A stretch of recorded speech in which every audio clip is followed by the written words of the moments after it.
We are coming into our committee for a public hearing. So if you don't mind, I'm going to read some instructions as to how we're going to do this. And it's in a new way over time, in person and on Zoom. And Representative Shai will be assisting, as well as our committee assistants and Mike on this. Let me see if I can read the directions here of a statement of how we're going to work. But welcome to this public hearing. This hearing is going to be on the BAA, which is the FY23 Budget Adjustment Act. My name is Representative Diane Lanfer, and the House Appropriations Committee and I are going to be hosting this hearing today with a great deal of assistance from all the people trying to knit together both on Zoom and in person. So wish us luck, and if there's a technical difficulty, we beg for your patience as we deal with that in a hybrid way. For those that are out there, we're holding this meeting in room 11 of the State House, in case you're still coming in, and we'll be also simultaneously broadcasting this on YouTube as well. So there's various ways to be able to watch and actually watch in the future if you care. So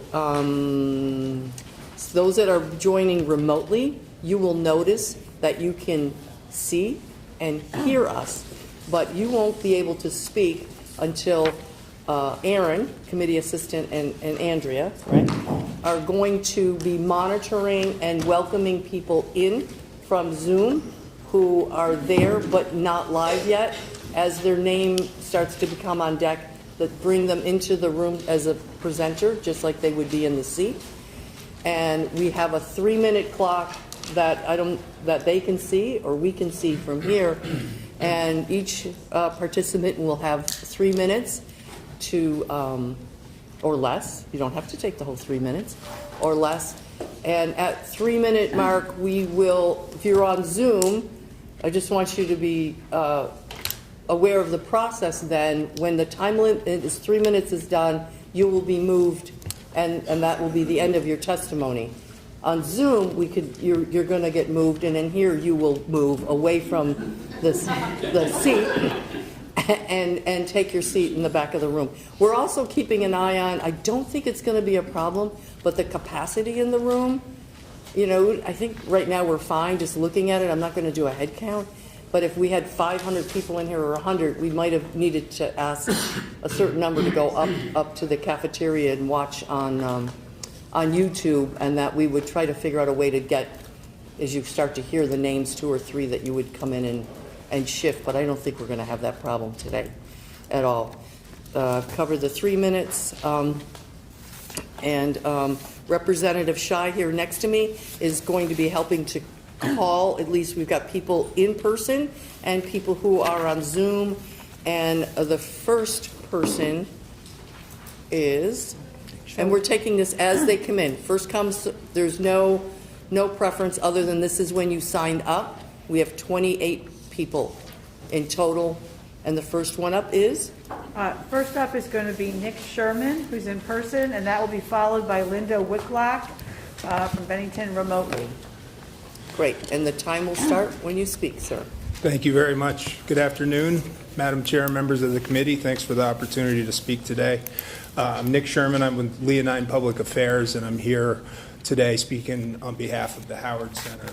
The Howard Center has a request in the FY23 budget adjustment for $952,000 for the purchase and repair of the Park Street property in Rutland, Vermont. Park Street is the name of the property. It's also the name of the program. The program there works with adolescent males and their families, the adolescent males with sexually harming behaviors. It's the only program in the state that serves this set of clients, and not surprisingly, because the clients are treated in-state in their communities and near their families, the outcomes are better than the folks that got to go out of state for it. The clients are referred through the local service providers, through the Agency of Education, Department of Mental Health, and Department for Children and Families. The reason Howard Center is making this request is because the landlord is divesting the property. The current lease ends on June 30th, 2023.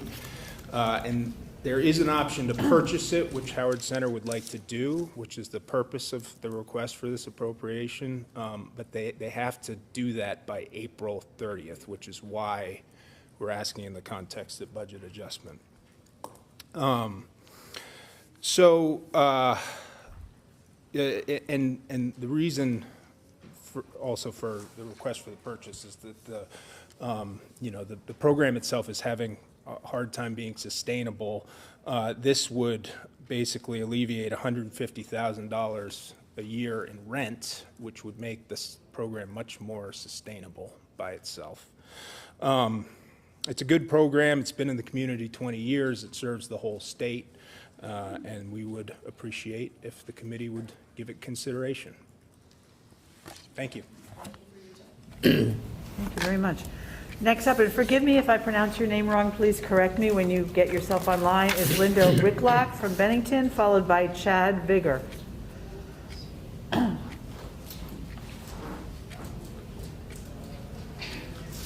afternoon. My name is Linda Wicklack, and I'm the Executive Director of Bennington Project Independence and the current President of the Vermont Association of Adult Day Services. I'm here today to request a budget adjustment related to adult day funding.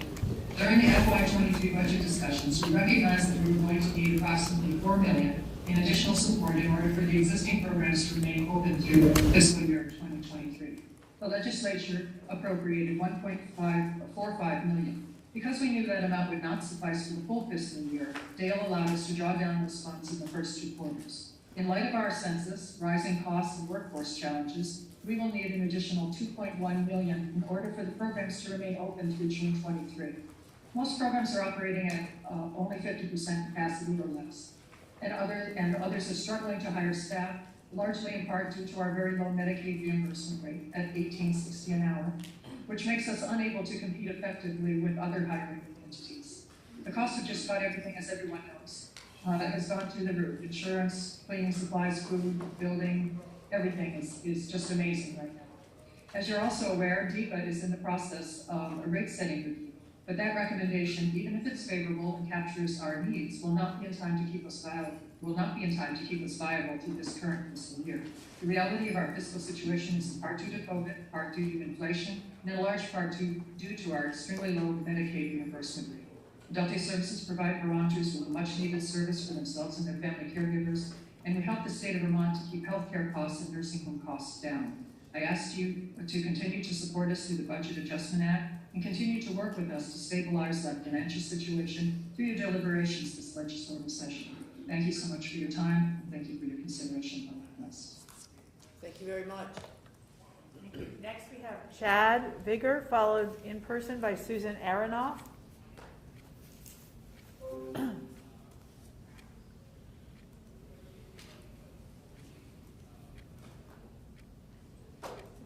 You're muted.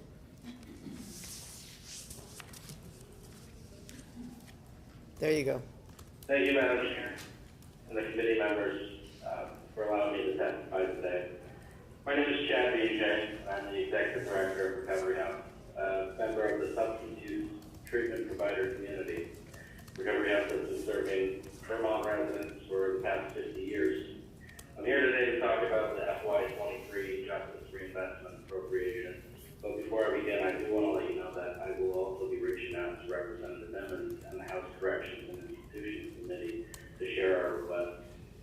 During fiscal year 22, Recovery House, and more specifically the Serenity House program, took in at least 117 clients with a known connection to the Department of Corrections.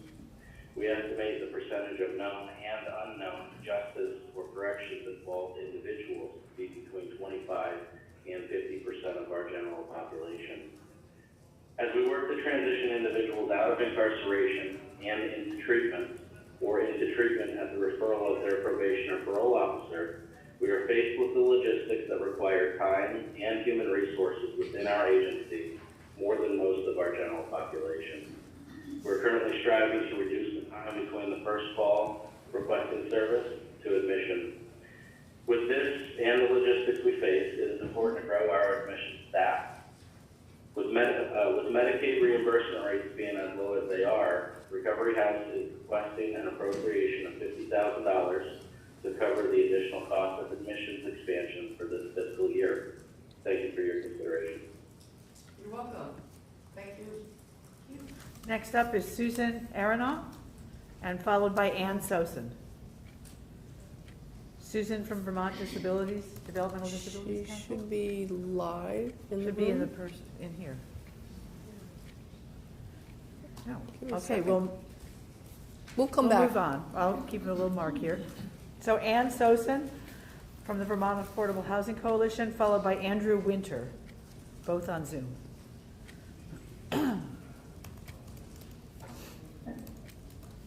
Thank you, Madam Chair, members of the committee. For the record, I am Ann Sossin, and I am the interim executive director of the Vermont Affordable Housing Coalition. The Vermont Affordable Housing Coalition brings together more than 80 affordable housing developers, service providers, and other organizations across the state of Vermont. I am here to request that the Budget Adjustment Act include funding for 2 immediate priorities to address the state's crisis of homelessness and affordable housing. The coalition supports the proposed $3 million in the Budget Adjustment Act for the Home Family Voucher Program for families transitioning out of homelessness. We are concerned, however, that many Vermonters will become unsheltered or end up in unsafe housing conditions absent immediate action to extend and expand eligibility of the GA Emergency Housing Program. We ask that the Budget Adjustment Act increase funding to the GA Emergency Housing Program through June 30th, 2023 to prevent unsheltered homelessness. Specifically, we are requesting an increase in funding through the BAA to extend eligibility to households in both the GA housing and transitional housing programs until June 30th, 2023. We know that housing, not motels, the solution to homelessness. Nonprofit housing developers have asked for a $175 million investment in housing programs as a step towards addressing the state's critical housing shortage. We ask, however, that you invest $50 million to the Vermont Housing and Conservation Board through the Budget Adjustment Act, in addition to the $5 million included in the Budget Adjustment Act for the Vermont Housing Improvement Program, or VHIP. This would maintain the current pipeline of housing development and ensure that progress in addressing the state's housing crisis is sustained through the remainder of the fiscal year. Thank you for your consideration of this request and commitment to housing all Vermonters. Thank you. And I believe Susan Aronoff is in the room now. So Susan, why don't you come up and then we'll get back in line and do Andrew Winter after that.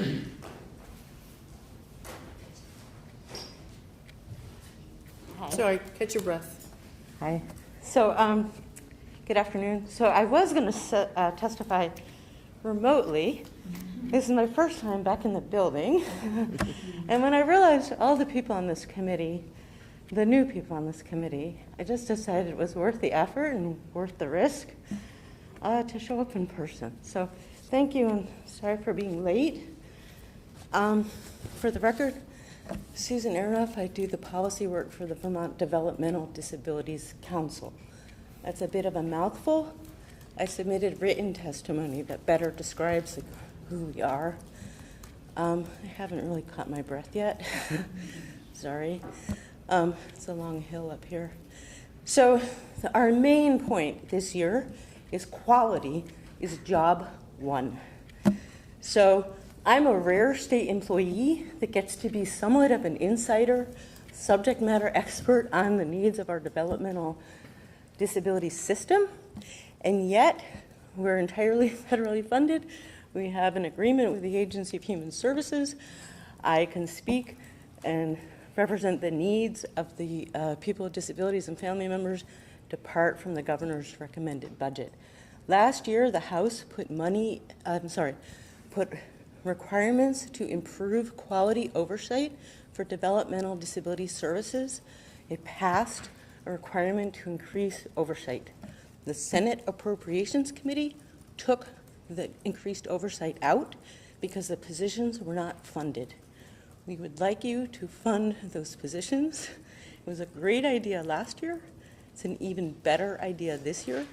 Since we left in May, I have hot links in the materials I submitted. There have been a lot of tragedies in the developmental disability system.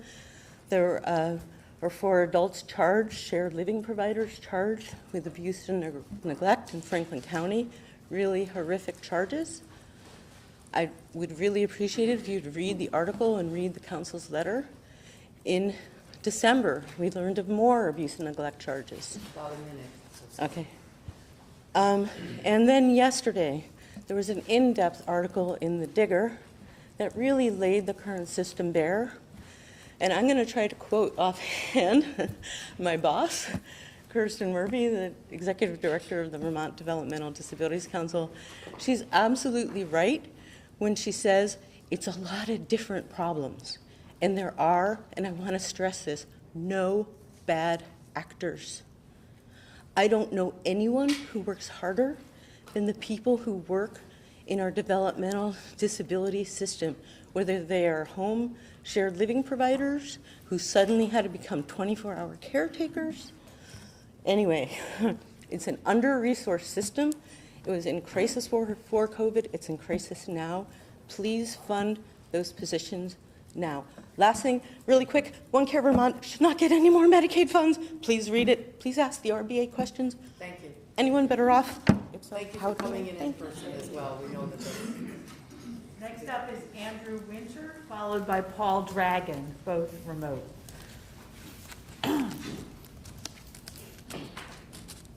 Good afternoon, committee members and Madam Chair. My name is Andrew Winter, and I'm the Executive Director of Twin Pines Housing Trust in White River Junction. Twin Pines Housing is the regional nonprofit serving the Upper Valley region of Vermont and New Hampshire. We provide a range of affordable opportunities to some 565 households across the region, including those transitioning from homelessness to general occupancy housing to age-restricted or senior housing. We also provide homeownership opportunities to nearly 70 families through our shared equity homeownership program. Whether rental or homeownership properties, all have benefited from the state and the legislature's investment in affordable housing over many years. There has been a historic level of funding for housing over the last several years that's been appreciated and has gotten out to community organizations like Twin Pines to address the most significant needs facing the state, a lack of housing. This includes 3 projects in the town of Hartford that will be under construction this year, representing 110 units. These include 18 units of supportive housing for the chronically homeless, with services provided by the Upper Valley Haven, our regional homeless shelter provider. It includes 82 units of rental housing serving a range of incomes, including moderate income households who cannot find high-quality housing in the Upper Valley's strong and expensive housing market, where the vacancy rate is 1%.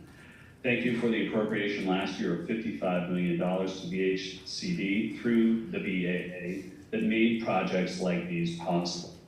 We are hopeful that you will again consider making housing a priority this year through the BAA with an appropriation of $50 million and give us and our peers across the state the ability to bring more projects forward.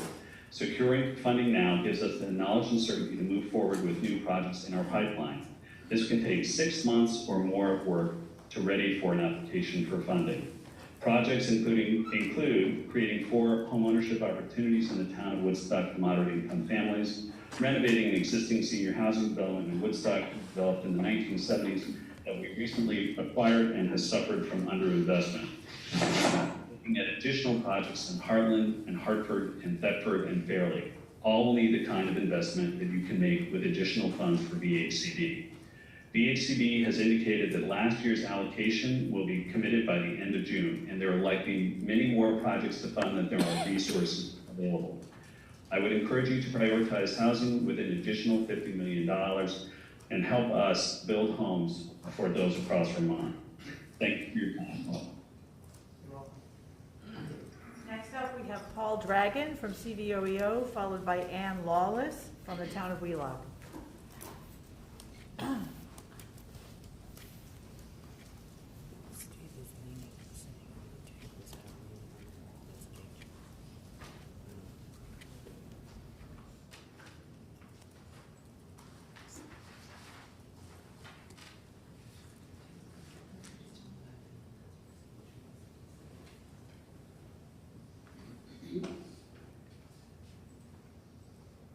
Thank you, Madam Chair and committee members.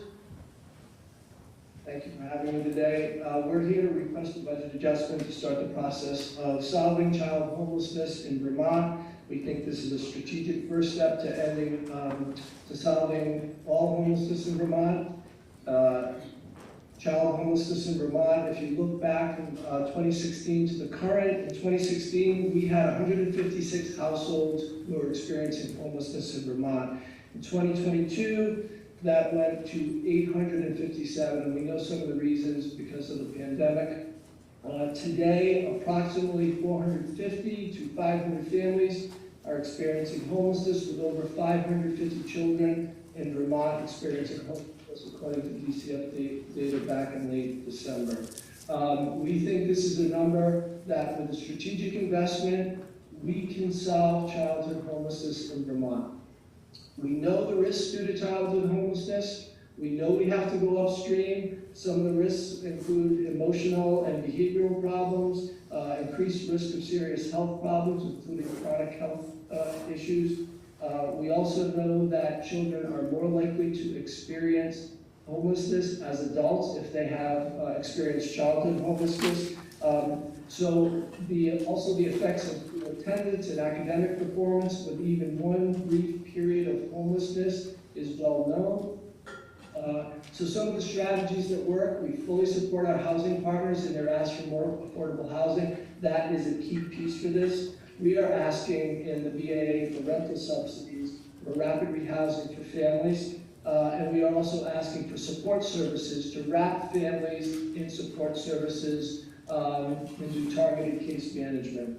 So for the BAA, we're asking for an additional $2.1 million in rental subsidies to rapidly rehouse families. This is in addition to the $3 million in the CARES housing voucher program already in the BAA, which we are super thankful for. We'd like to include in the budget adjustment an additional $1.5 million this year, and then annually to increase support services for families through the Family Supportive Housing Program.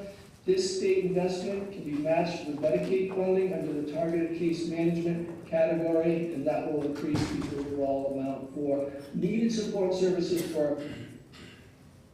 So this will be a start, and then we have a funding pattern for years after this, but this will be a needed first investment for solving child homelessness in Vermont. Again, a strategic investment, a necessary first step to solving all homelessness in Vermont, something that's doable and relatively possible with funding. Thank you so much. You're welcome. Okay, thank you. Next up is Ann Lawless, followed by Sharon Ellingwood from NEK Choice School District.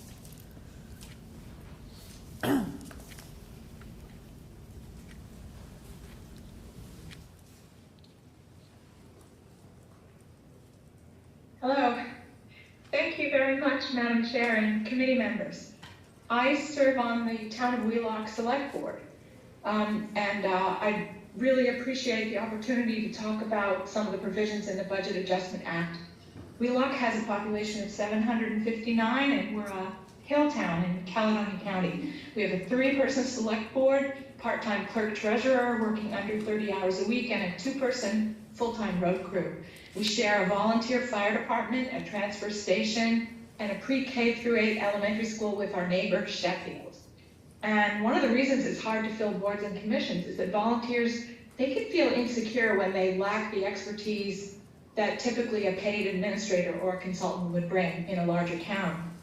We have some big needs and big projects underway, and we would really benefit from help researching funding opportunities, applying for grants, and managing the projects and grant closeouts.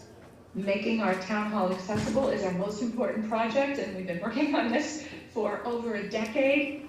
Yes, in 2020 we had a municipal planning grant, but it didn't get us across the finish line with our voters. But we're getting closer again.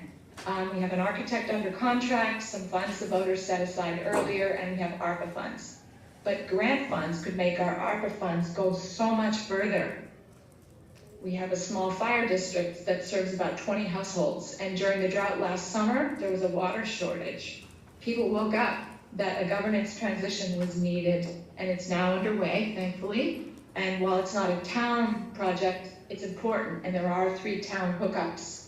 And very likely there are infrastructure needs because this system is pretty old. A little more on grants. For the past couple of years, I've volunteered to write grants. We do pretty well with the applicant-friendly VTrans ones that do not have the strings attached from the federal government. Those are much more challenging. I just want to put in a good word for all the state employees we've worked with who are exceptionally, they're just so good. They're so helpful and knowledgeable. But neither I personally, nor our clerk, nor our planning commission members, nor our ARPA committee members have the capacity or the time to research and plan the more complex grants. And I love doing this, but I might not get reelected in 2025. You have about 30 seconds. Some in our town do not feel it's worthwhile to seek these large opportunities because of administrative burden, and I think it's hard for people to understand the rules. One last example is just following the law. We're on our 3rd try to adopt flood regs. Mistakes were made in the adoption process. It's very exacting. So thank you very much for hearing me out, and we appreciate any help you can provide for more resources. Thank you. Welcome, and thank you for your work. Next up, we have in the room Sharon Ellingwood, followed by Jill Mazza-Olson. Good afternoon. Thank you, Madam Chair. Thank you, committee. I drove 2 hours each way from eastern Essex County on the border of New Hampshire to be in person today to basically echo what Ann Lawless just said. I'm so honored to speak after her. I live in Leamington, and our population is 100, not 700. So I'm here to speak in favor of the BAA Rural Infrastructure Assistance Program, just as Ann did, to express how much it would help small towns across all of Vermont, not just Essex County, to have the capacity to apply for further funding in such small infrastructure. My town has about 63 registered voters, no sidewalks, no paved roads, no schools, and no post office, 2 people per square mile. I live on a state paved road with underserved internet, no cell service whatsoever. I have a career, a teenager, aging parents. I'm on the NEK School District Board, which is 9 towns in Essex County and 1 in Kirby and Caledonia County. And I'm on my supervisory union, and I'm on 9 committees right now, which sounds glamorous, but it's not. But I love my work, but I'm getting tired. And having this capacity could allow us to really expand things for our towns, and not just my town, but many towns. All of our select board members have full-time jobs. We have 0 full-time municipal employees, and 99% of the positions in town are held by people with 1 or more jobs. We have 0 hospitals in Essex County, 0 pharmacies, 0 colleges, and 1 high school, over 675 square miles. So we just don't have the capacity to build bigger projects because of the time we have to do just to do the basic things in town, like audits and elections, E911. Right now we're digitizing maps with 3 select board members who work very, very hard. So to have this funding in the BAA would help us with the what, who, when, and where to apply, and just be very significant. One size does not fit all. Our pre-K kids right now along the river in New Hampshire can't get pre-K. The Vermont pre-Ks are in Vermont, 30 miles away, and the state will not pay for them to go 1 mile away into New Hampshire to a pre-K, where they're going to be a choice student anyway when they turn 5. So we have kids missing 2 years of early intervention, and that just doesn't fit for us. Again, the outcomes could really make a big difference for us to capacity build, and I commend everyone who's working hard on this for every small town, not just our area. It's not about the money.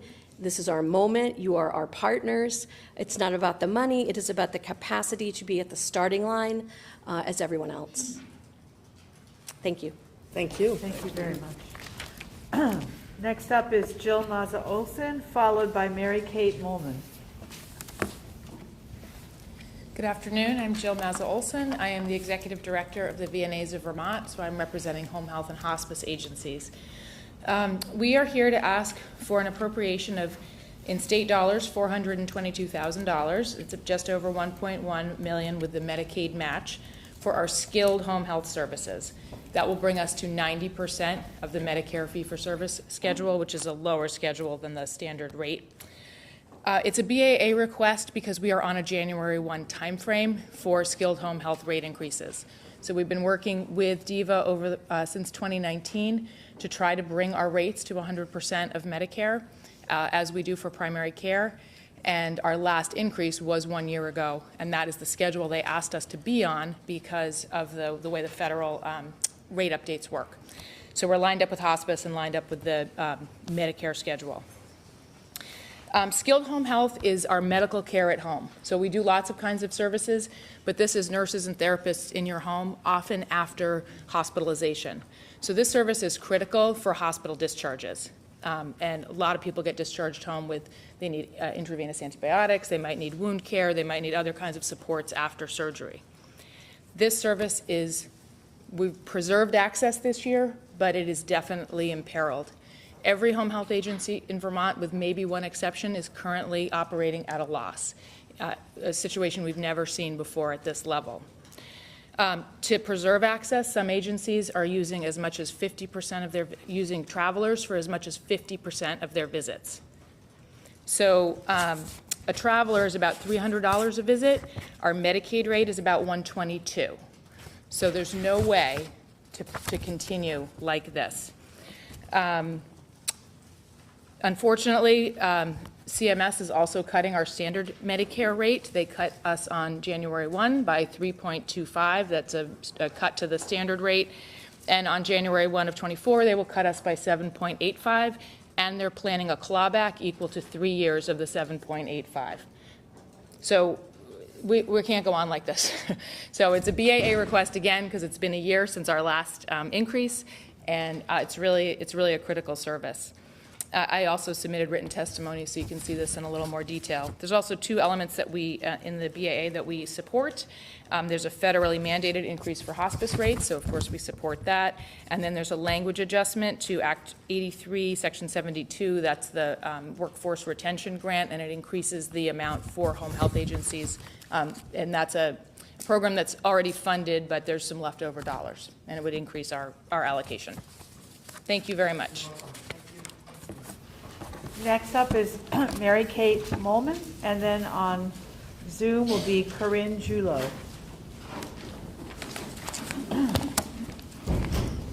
Good afternoon, Madam Chair, members of the committee. For the record, my name is Mary Kate Molman. I'm Vermont Director of Public Policy for Bi-State Primary Care Association. Bi-State is an organization that supports federally qualified health centers in both New Hampshire and Vermont. Obviously, I'm here to talk about the Vermont Health Centers. Specifically, I want to address the annual rate increase for FQHCs that was item 11 in DEVA's BAA presentation last week. I'm going to put my request first, and then I'm going to explain what that actually means right after. We are asking for that rate increase at a minimum use the calendar year 2023 Medicare Economic Index instead of the calendar year 2022 Medicare Economic Index, which is what they currently used for that annual adjustment. So what does that mean? Well, first of all, I want to review what an FQHC is. Vermont has 11 health centers with sites in every county in the state, and we provide services to a third of Vermonters, regardless of their ability to pay or their insurance status. These services include primary care, mental health, substance use disorder, oral health, reproductive health, and supportive services such as translation and transportation. How are FQHCs funded? So for Medicaid services, federal statute requires that states at a minimum provide FQHCs with an encounter rate for Medicaid covered services. In Vermont, that encounter rate covers mental health services, primary care services, and additional wraparound services. Federal statute also requires that at a minimum, state Medicaid programs increase the encounter rates by the Medicare Economic Index inflation figure, which is what I referenced in our ask. The item 11 in DEVA, that annual increase for FQHCs, used the 2022 MEI, which is 2.1%. We're asking the legislature to use the 2023 MEI, which is 3.8%. So what do those numbers look like? We're confirming them with DEVA. I still have to get confirmation from them, but we believe this is looking at an increase for the FQHCs from 324,000 to 586,000, which is about a difference increase of 262,000. And I want to call out that this increase doesn't come close to closing the gap between our cost and reimbursement.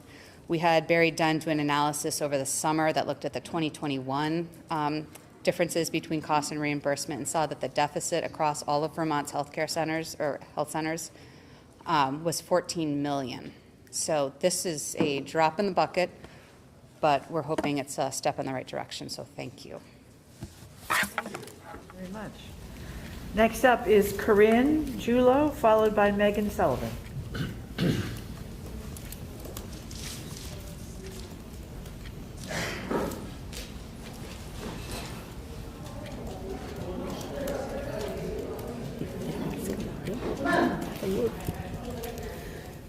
I'm here today in support of the budget adjustment for the Rural Infrastructure Assistance Program.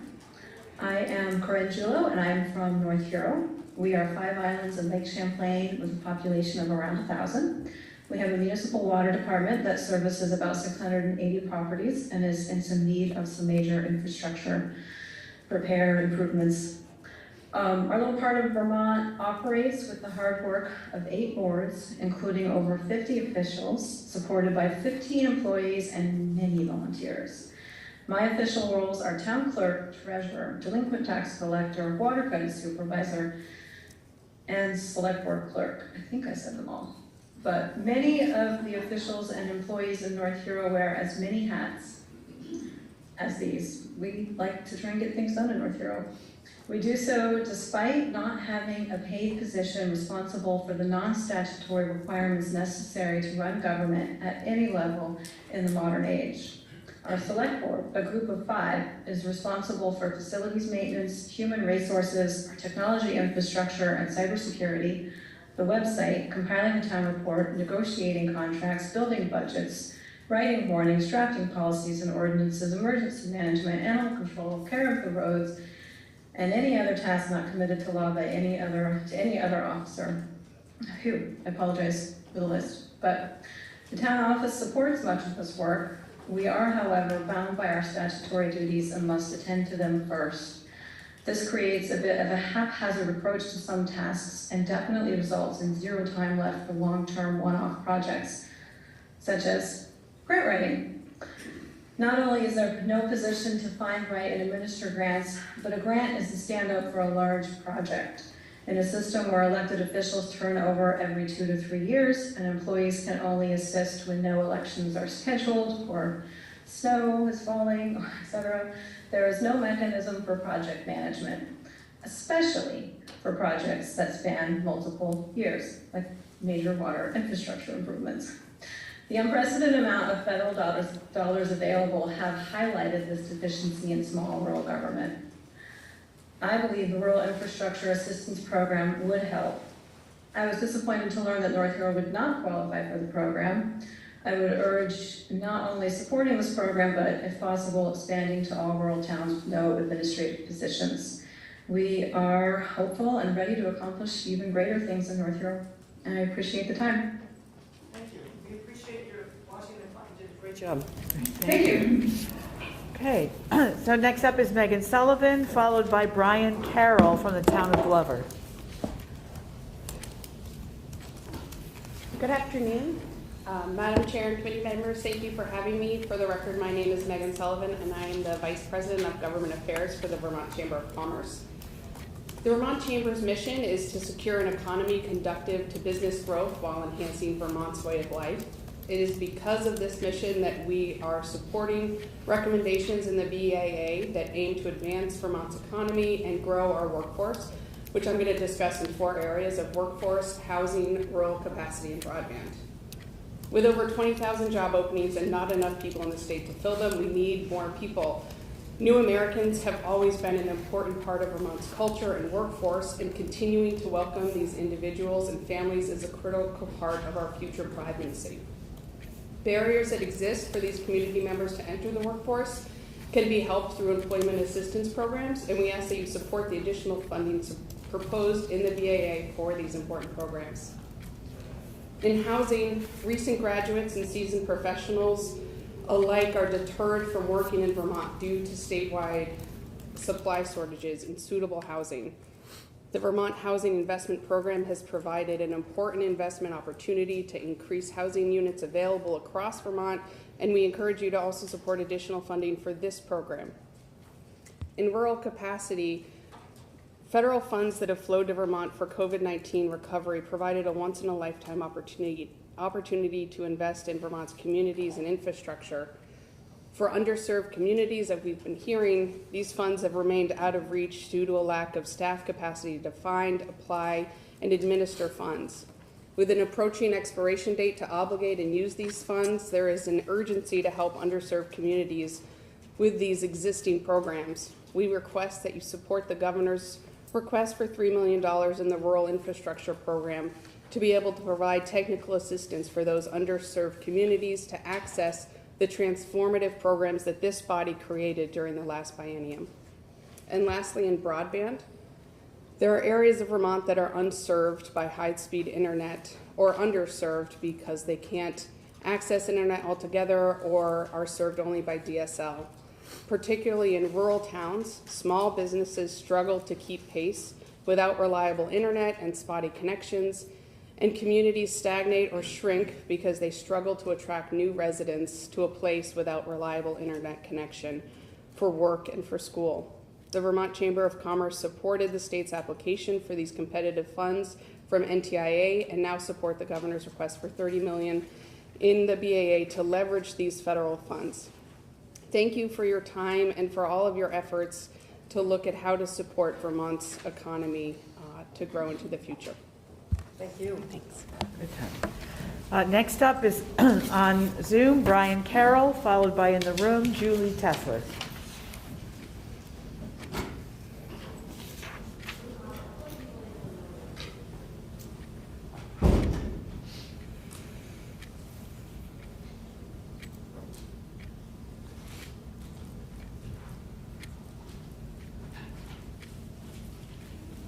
I guess I was muted.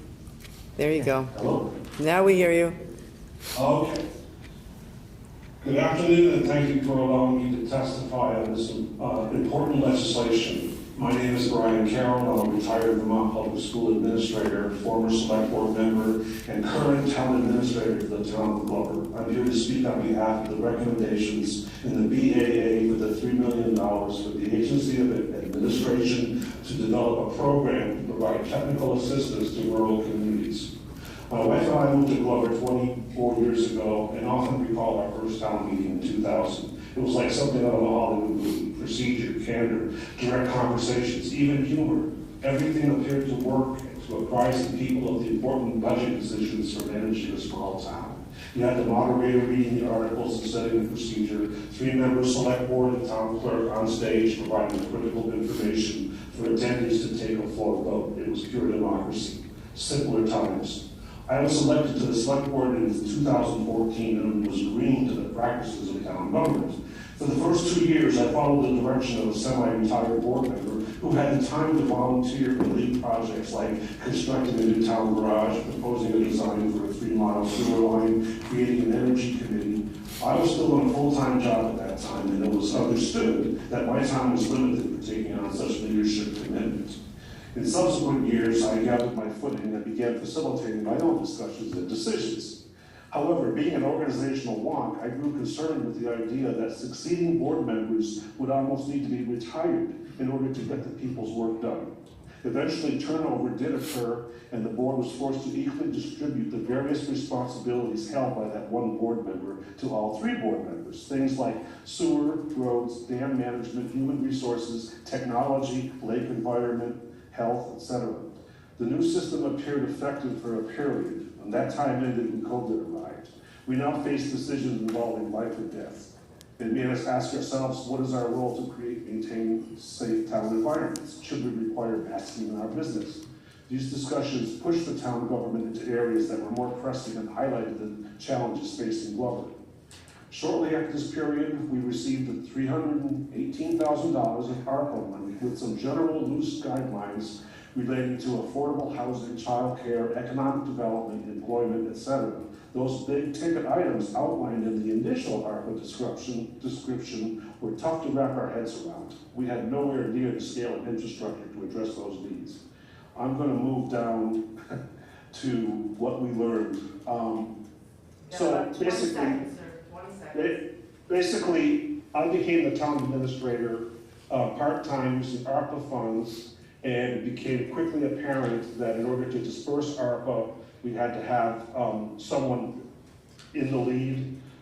We do have a town administrator. We need technical, organizational, and leadership skills for sustaining growth. Thank you.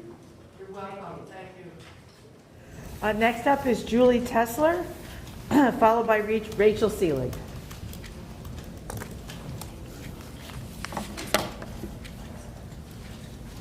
Good afternoon. Thank you for having me and all of us here today. I want to start by thanking the committee for the 8% rate increase that was given to designated and specialized service agencies last year. It was a lifesaver. Really appreciate it. Today, I'd like to talk about rate equity. The Medicaid rates at the designated agencies influence our ability to provide access to quality services. We recognize also that CMS and AHS both want to understand and address the variation in rates as the state analyzes and develops improved payment methodologies. Rate equity for similar services is important for our communities and for the agencies. Each network agency, though, provides both mandated core services and variation in services based on regional needs and resources, and sometimes they're a resource for the whole state. And the rates developed over time based on history, institutions, acuity, new innovations, so they're pretty varied. However, the disparity in rates is at this point a little hard to quantify because there's so much variation. We'll be working with a national consultant, Cohn Resnick, who has a federally approved cost report process. So we're developing that information, but it's going to take a little time. In the interim, though, we think we can begin to make some investments in those outlier agencies that are clearly below the other agencies. And so what we'd like to do is ask that this committee, rather than, what we don't want is don't redistribute funds from all the agencies because we're all struggling. There's a workforce crisis, there's inflation, there's increasing demand and acuity for the people we serve. So no agency can afford to lose. We're asking that you make an investment through budget adjustment for the few agencies that could really use at least a boost on an interim level, and then we'll have more information and can make better decisions moving forward about making those investments. So thank you for the opportunity to bring this to you today. We're still working on the numbers because it is really complicated. We have two CFOs working away trying to figure that out, and we'll get that information to you soon. And a heads up, we will be asking for a across-the-board rate increase of 10% in the FY24 budget. Because even though that 8% was really helpful, we're pretty much in the same spot we were last year with over 1,000 staff vacancies statewide, a turnover rate last year of over 33%, vacancy rates in mental health of 20%, and in developmental disabilities of 24%. So you can imagine the agencies are really struggling right now, but we thought in budget adjustment, if we could lift the few that are really have the greatest disparity in rates, that would be a good investment. And so I thank you for your time. Look forward to getting to know many of you and working with you in the future. Thank you. Next up is Rachel Seelig, followed by Robert Little. Good afternoon, Madam Chair and members of the committee. For the record, my name is Rachel Seelig. I'm the director of the Disability Law Project at Vermont Legal Aid and our staff attorney for government relations here in the legislature. Vermont Legal Aid is a statewide nonprofit legal services organization with 5 offices across the state. With our sister organization, Legal Services Vermont, we respond to over 20,000 requests for legal help each year. We help Vermonters with problems having to do with access to their public benefits, housing, education, employment, civil and individual rights, health, including access to long-term care and home and community-based care, and assistance to crime victims. I'm not here today to ask for a budget adjustment act appropriation for us. I'm here to ask for you to support funding for our clients. You've heard from many programs today who also serve our clients, and we certainly support those. Our clients are struggling to be able to access programs including adult day, skilled nursing, developmental services, and mental health services from designated agencies, and other programs for many of the reasons that have already been described.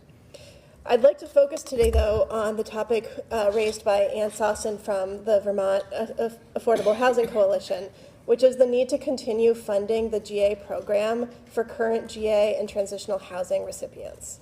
This morning, once again, DCF did not bring to the Legislative Committee on Administrative Rules a different rule or plan for this program.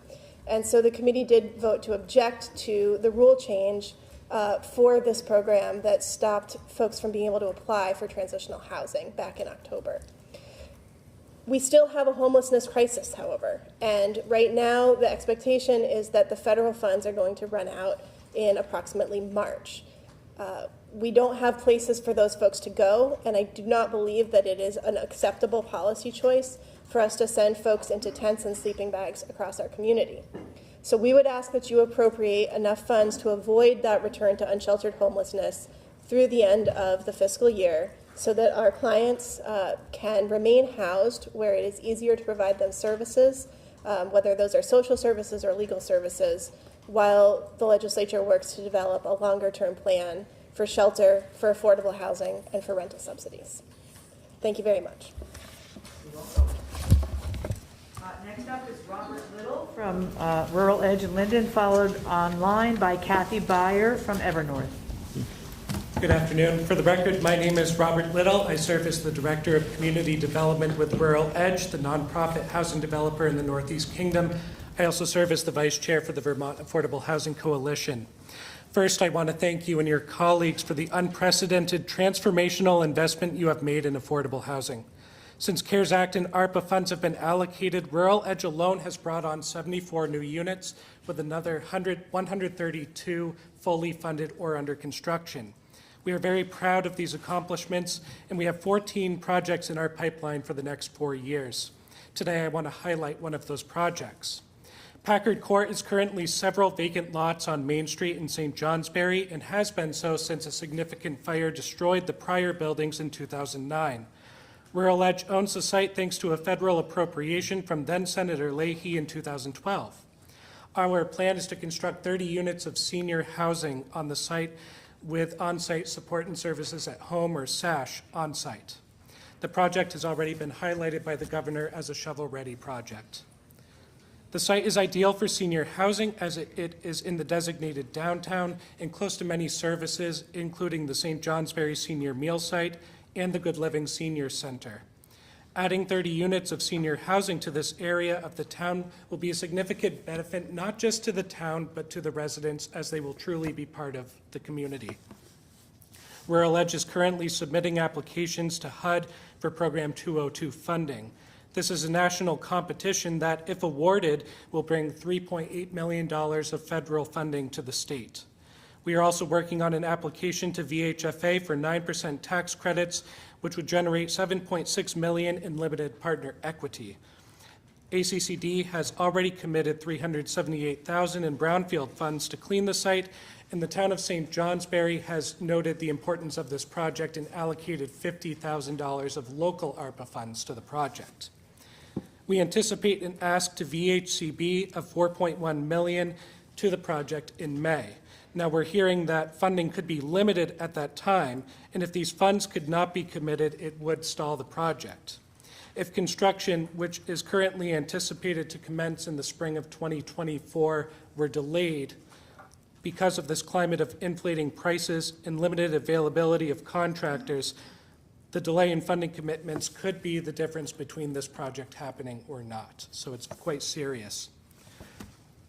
We are excited to see the $5 million appropriation for VHIP in the current Budget Adjustment Act. We administer that program in the Northeast Kingdom, which has already brought 30 units online. Yes, the $50 million appropriation in the BAA to VHCB will ensure that we can continue to do the transformational work we do every day. Thank you for your time and consideration of this request. Next up, next two are online, Kathy Byer from Edinburgh North, and followed by Jim Moulton from Vermont Public Transit.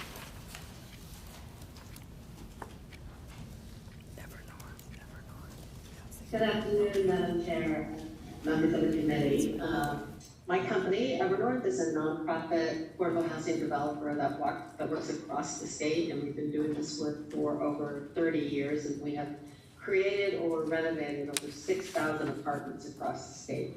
I personally have been doing this work for over 20 years, and I can tell you I have never seen a housing market like the one we are living with today.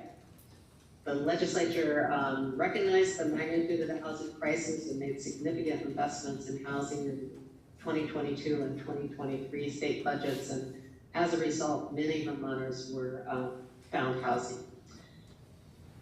In partnership with our regional nonprofits like Rural Edge and Robert Little, who just testified before me, we currently have 300 units under construction. That includes 20 units in Bristol, where we have tremendous community support, and that project is slated to be completed in July, and constantly asked when can people start moving in.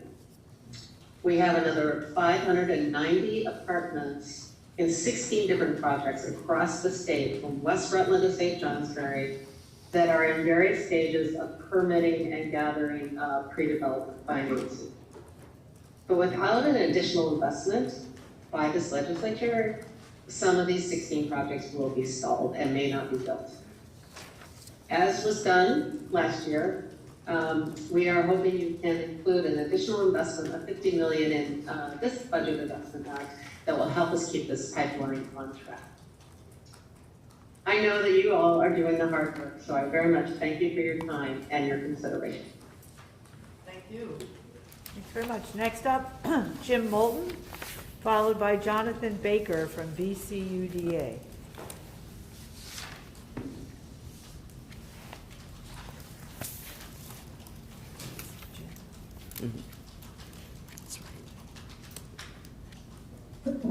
Good afternoon. Thank you, Madam Chair and committee members.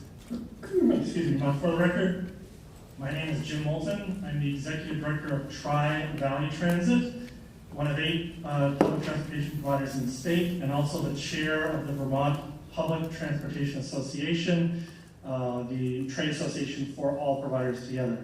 We provide transportation for the general public, elders, persons with disabilities, Medicaid members, and much more.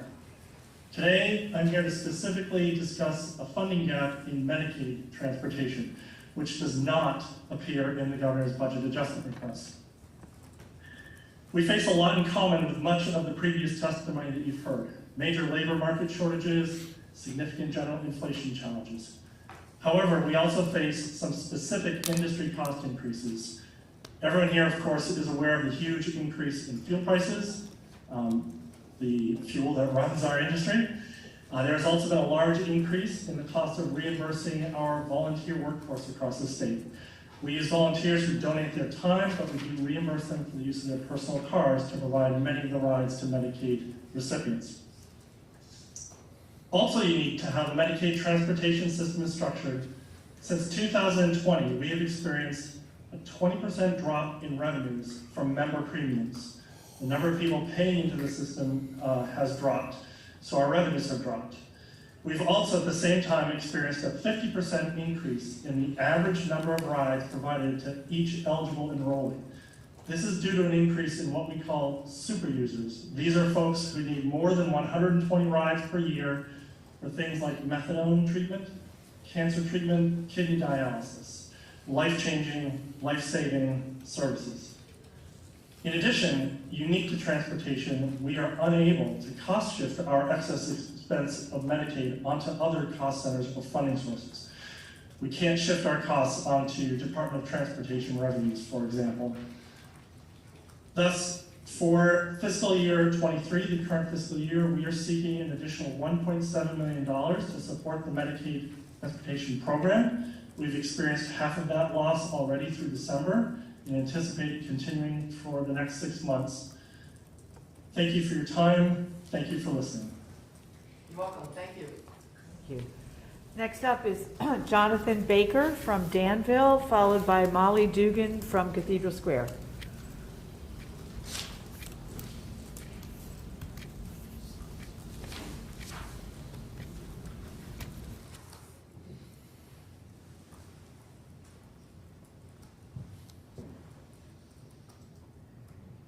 Thank you, ladies and gentlemen. I'm actually here on behalf of NEK Community Broadband. So we are the largest and most rural CUD in Vermont. So the CUDs are municipalities that were created by the administration to build affordable broadband in areas that were abandoned by the national for-profit ISPs. So we serve the most rural and economically disadvantaged areas of our state. And because we are a volunteer-led organization, we don't have shareholders or executive bonus packages to support. We see the #1 driver of higher bills to our customers as debt service. That's obviously interest paid to banks. And so the question we often ask is how can we get money out of the hands of the banks and back into Vermonters' pockets so that those dollars can flow back into our communities. And we are very excited about the administration's decision to allocate $30 million for a middle mile network.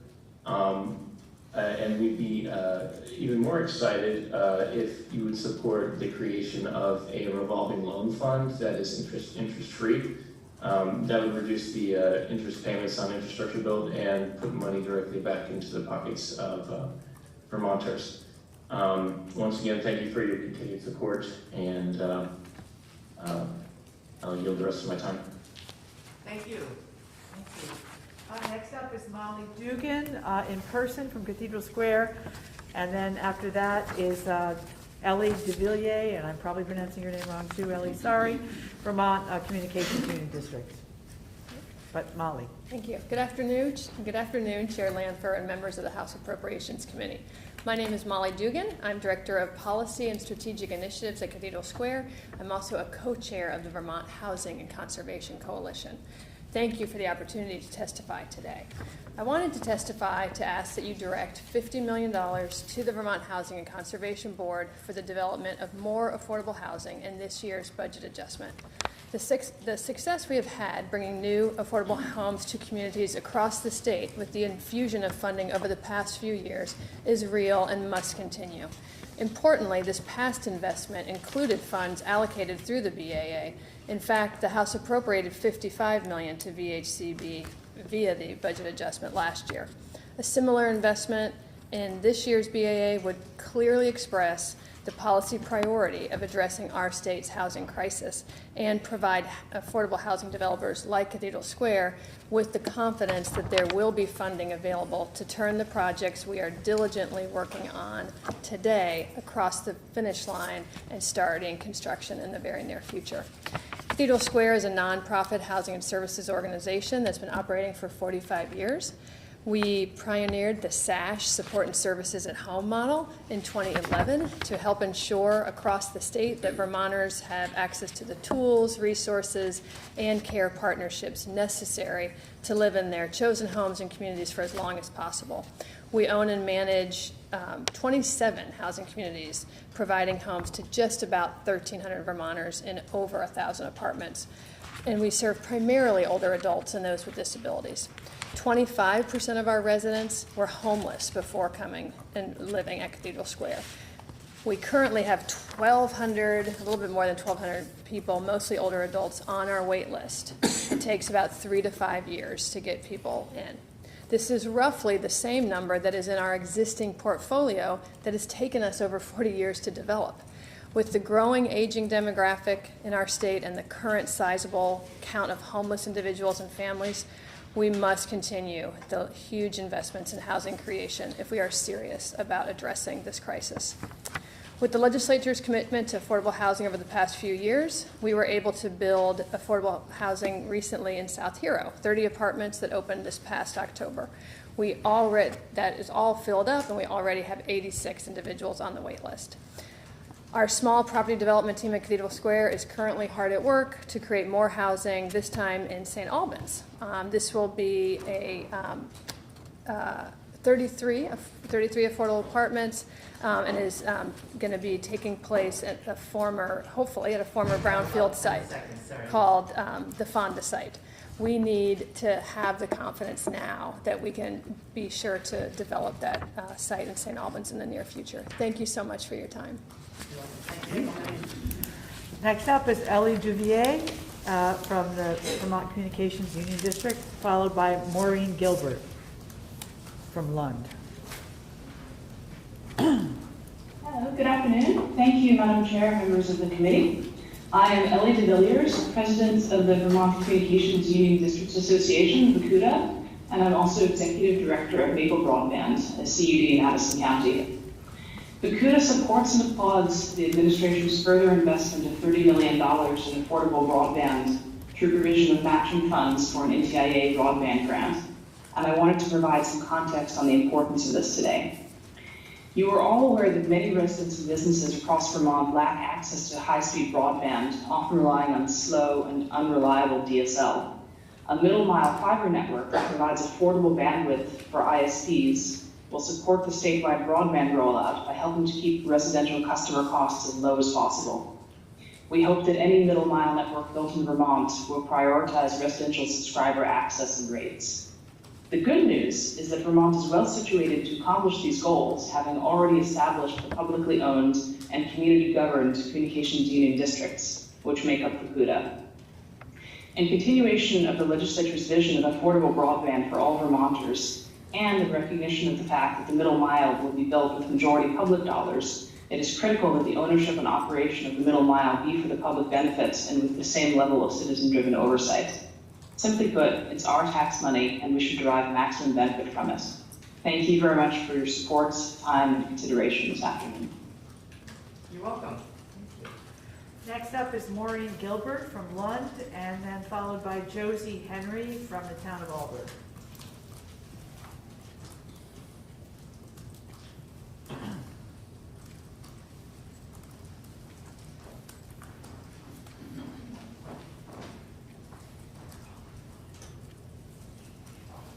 Madam Chair, members of the committee, thank you for inviting public testimony.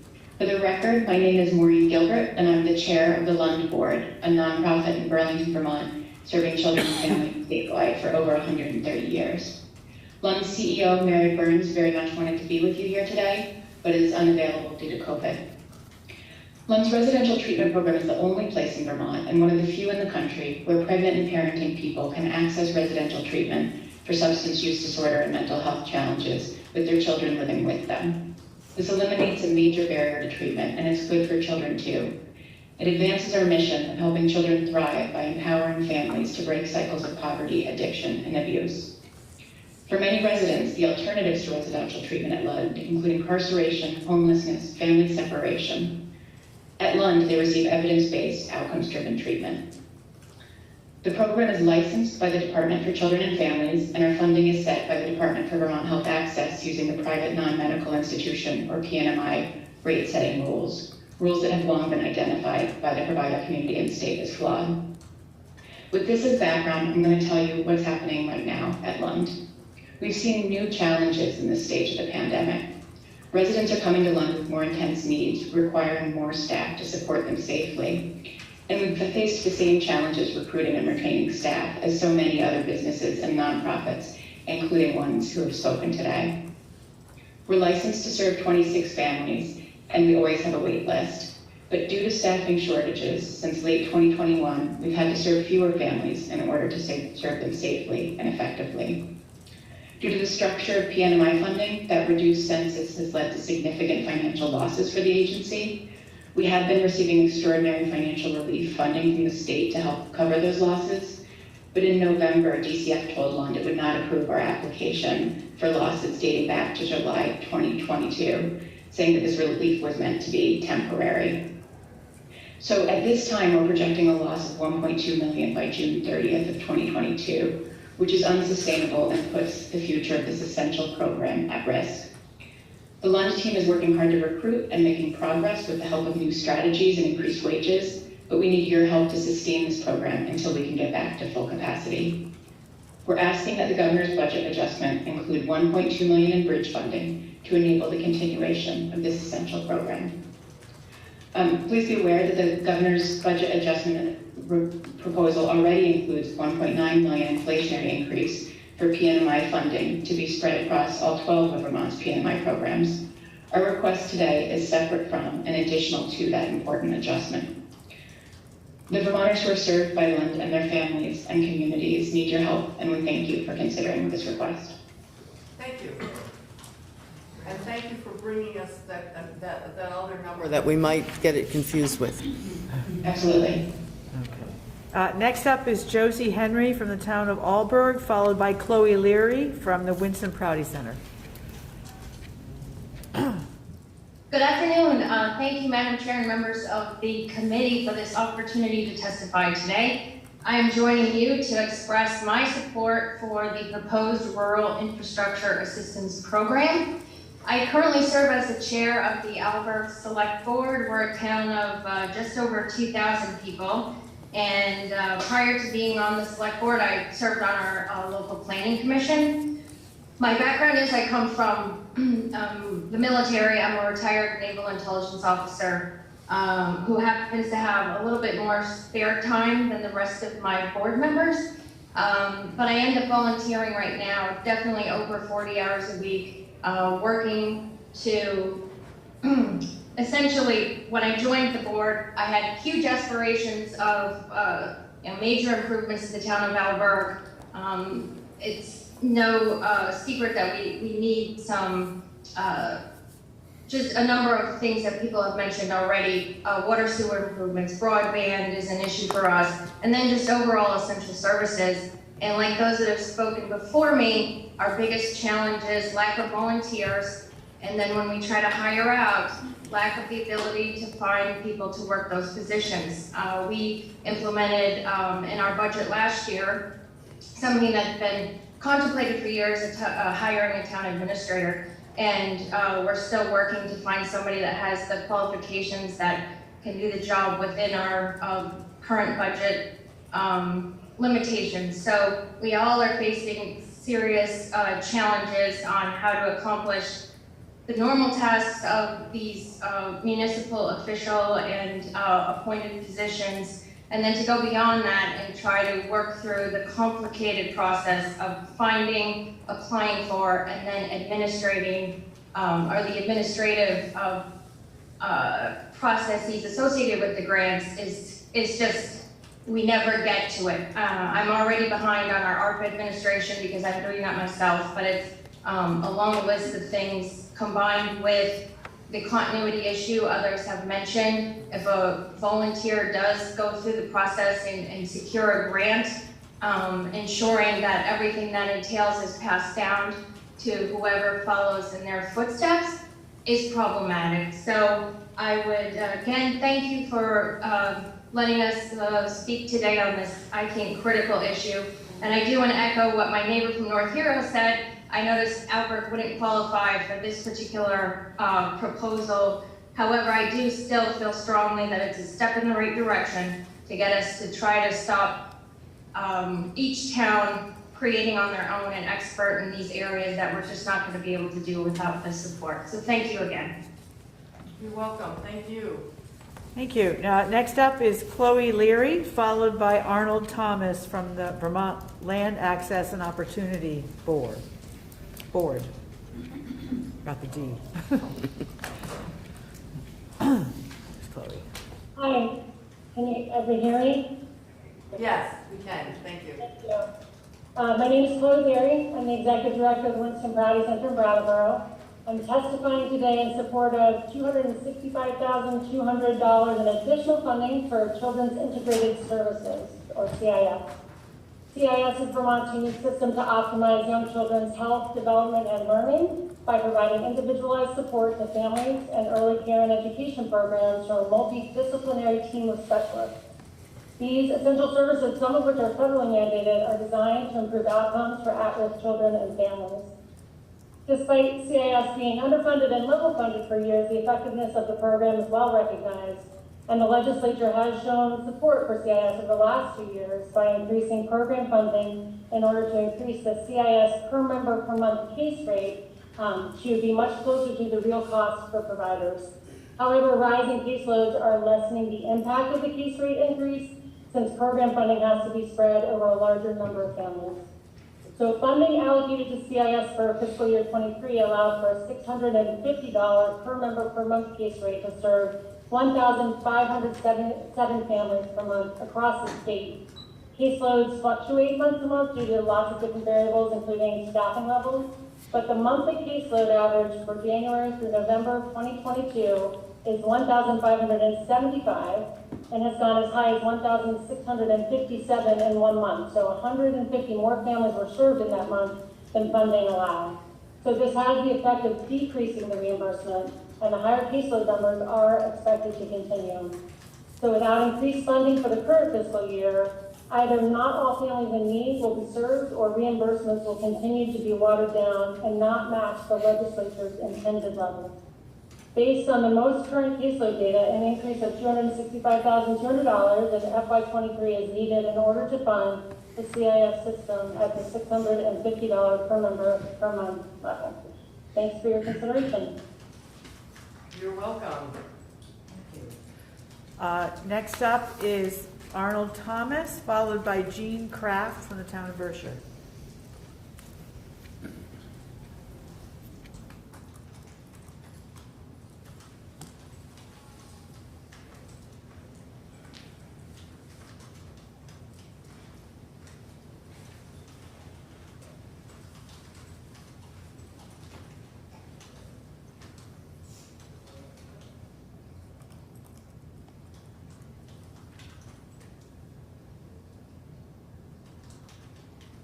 Can you hear me now? Yes. Okay, thank you. My name is Arnold Isidore Thomas. I am the pastor of Good Shepherd Lutheran Church in Jericho, Vermont. And I'm also the member of the Social Equity Caucus, the moderator of the Talk Vermont, and member of the Vermont Land Access Opportunity Board, on whose behalf I am here today. The Land Access and Opportunity Board was created by the Vermont General Assembly in 2022 under Act 182 in acknowledgement of structural racism and prevalent wealth disparities in Vermont, and in an attempt to create new opportunities for improving access to land and home ownership for Vermonters from historically marginalized or disadvantaged communities who continue to face barriers to land and home ownership. As a board, we represent the NAACP, the Vermont Racial Justice Alliance, LGBTQ Vermonters, mentally and physically challenged Vermonters, Indigenous Vermonters, and refugees and immigrants who seek stability partly through access to affordable land and housing. To this end, we will seek funding, presently unspecified, through the state government which created us in an effort to create the means by which such properties can be attained, and in the hope of making Vermont the envy and example of other states of what an affordable and welcoming state can be. Thank you for allowing me to speak today. You're welcome. Thank you. Next up is Jean Kraft, followed by Steve Whitaker.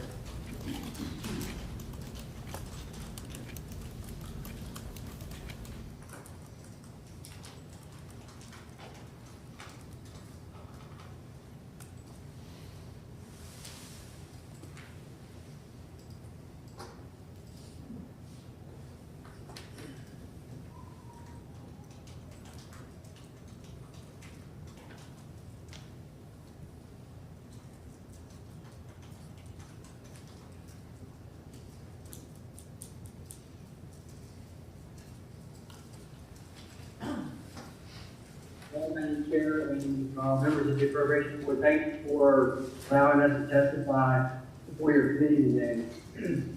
My name, for the record, is Jean Kraft. I'm the town clerk and treasurer, administrative assistant in the small town of Berkshire, Vermont. Berkshire is a small town in Orange County, Vermont, east central. We have 672 people in our town. It's a veteran community.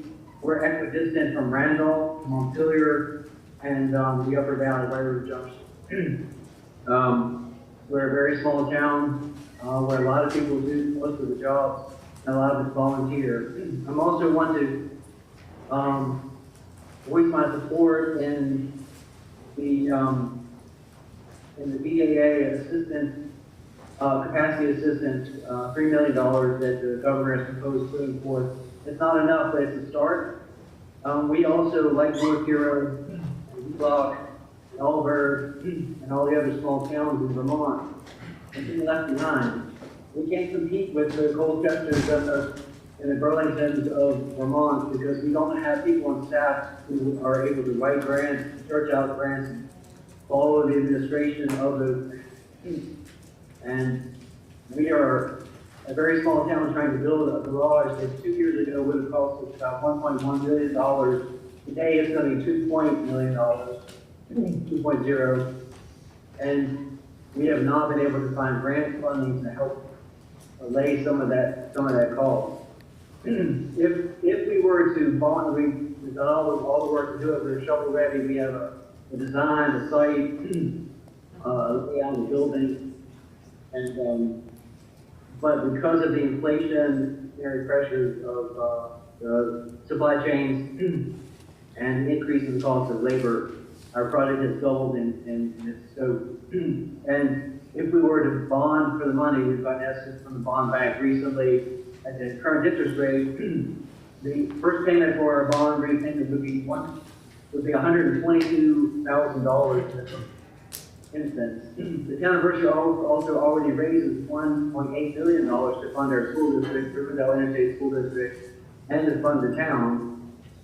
Just with the increase payment of $122,000 a year to the bond bank, it would add $150 every $100,000 of value, property tax value on the town of Berkshire, and that is our only means of taxation and of fundraising. Thank you very much for the opportunity to lend my support to the program. And any money you can find, please send it.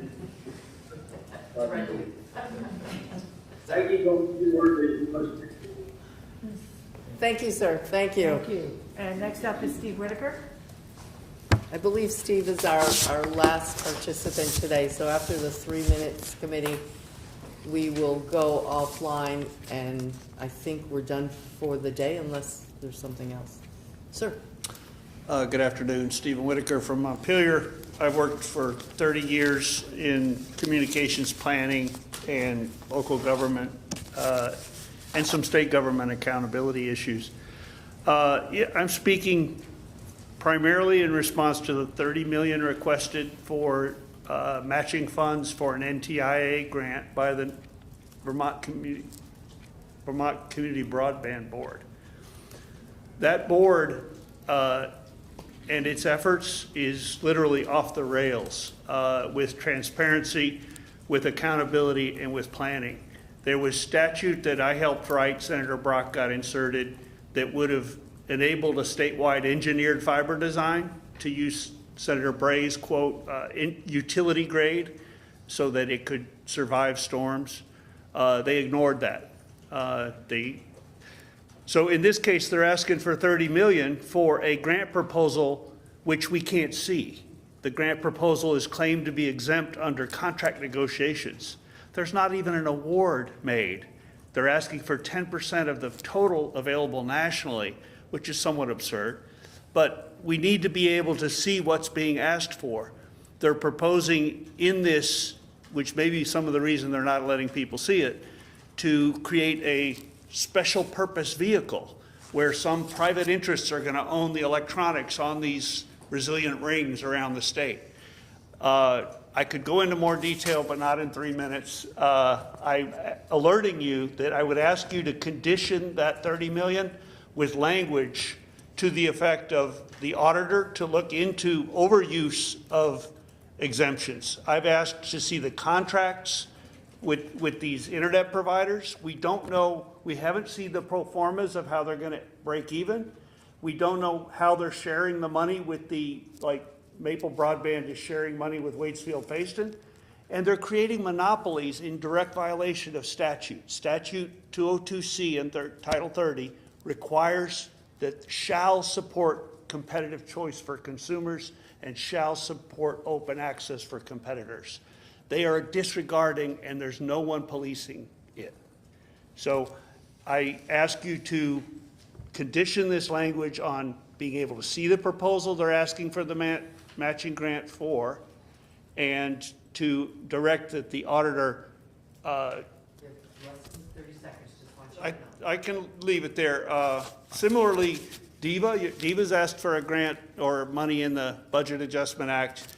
They lost $50 million or more in intellectual property that belongs to the state. That was discovered in a report that Senator Ash required be done. That needs to be investigated before the statute of limitation runs out. Some language attached to the DEVA grant or appropriation requiring the Attorney General to look into that would be responsible. Thank you. Thank you. Thank you. So committee, that ends our public hearing. There isn't anybody that came in? No? So great. We can go offline. And just a big cheers for Aaron. Yay, Aaron. Yay. You got your first one under your belt. Piece of cake. Everybody made it in. Else, and Mike, Everybody made it in. Nice job. And Mike, thank you. Your support. Thank you. It's our first practice. Our first practice back live for public hearing, I think in the building, right? Can we just like wear that on our badge? Good job. Last time we were all Zoomed. So, Much better. go ahead. I haven't been privy to. Actually, we're not on live, so I just want to make sure that we just The have. question is, have you seen an actual increase in participation since we have a hybrid model here? Just out of curiosity. No. I could. No, we would have, in the past, would have gone for, we would have hundreds. Well, I think of the budget But you guys, adjustment, but there's it's fewer bigger. people Yeah. than there are for the main budget. Right, yeah, yeah. We'll have public hearings for that, and we'll see what the difference is. Yeah, and I thought it was good. I think I can't talk. Don't talk to them. We have a quorum and we're not live. So, do we have a joke? This light's still on. All right, we're offline. We're offline and done and gone. We're off you too. I was just going to say, tomorrow the committees are working on their letters. I want you to be relieved. People who are new, you are not writing their letter, right? I mean, I just want you to know, like, you're there, they're doing their work, and you can listen. But we'll receive it as a committee, all right? But I just didn't know if anybody felt like that it was something we were doing. We're going to it's like the kickoff will come to us. Receiving the punt. We're receiving the punt. And the pund. Hey, I'm sorry, I shouldn't hold this in my hand. my mind was wandering a little bit. What do you call? Just got to look it up again. His mind really was wandering. It was. Maybe that's the joke. That was it.